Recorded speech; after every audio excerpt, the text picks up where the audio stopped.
Wow, I'm on my way back home. I didn't make it to my final destination. I got my legs started cramping up and stuff, and I knew I still had a long ways to go, so you can kind of see I still got to go way over that way. And I got so tired, but I had a great time. These are buffalo tracks out here. It's kind of funny how tracked up the place is, and once in a while you'll find like some interesting tracks. I don't know if they're German Shepherd or some kind of coyote maybe. I don't even think they have coyotes here, but I know they have some kind of a dog. I think it's a fox maybe, so those particular tracks were probably too big to be a fox. But people walk out here. Some people got to go for that rock over there. You can see a lot of human tracks headed that way. And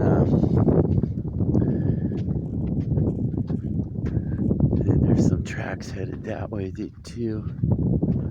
Let's just see if we can find one here. It's kind of interesting the way the passage of animals gets written in the sand here. I don't know.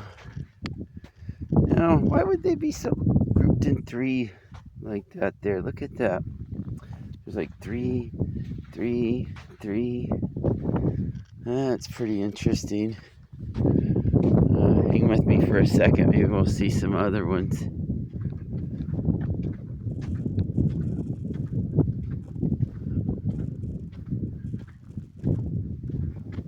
One of the cool things about this particular spot is there's no traffic noise. When I go up in the Wasatch Mountains, the freeway's like down there kind of at the base, and you can just always hear it. Roads are so destructive to the environment. I know they're talking about putting one up there in Alaska, and it's really, once a road gets put into a place, it gets destroyed pretty quickly after that. Here, let's see what we got here. See, this is a kind of a different gate, and you can definitely see some, oh, it's hard to see in there because the lighting, but some claw action. But it's right next to some horse tracks, I think. So maybe it was a man on a horse with his dog. I'll bet you that's what it was.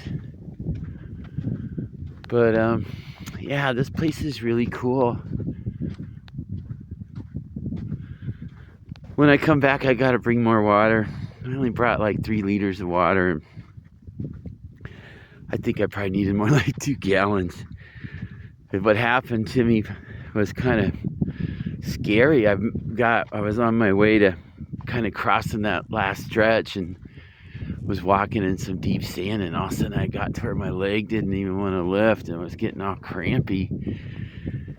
And I was like, oh boy, because I get cramps, you know, sometimes at night and stuff, and they're super painful. I just hate them.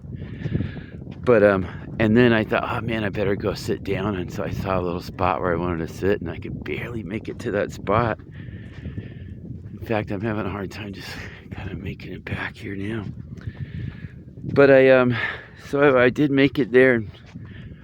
I like sat down, drank a bunch of my waters, and took my shoes and socks off and just laid down for like a half an hour. And I thought I was ready to go, and I was just going to take my shirt off and sit in the sun there for a little bit. And I got up to take my shirt off and just kind of put my legs in Indian position, and it just froze up, and I had to like stand up and kind of try to walk it out a little bit, and then I just had to lay down for like another half hour and kind of let those fluids get going in me. And I think it's probably mostly because I beat myself up pretty good yesterday, but I'm gonna make it. My truck's, as soon as I get to the Golden Shore over there, my truck's like kind of right in that area.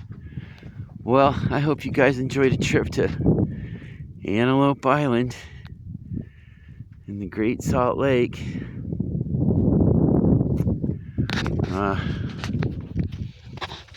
Whew. I'll see you next time.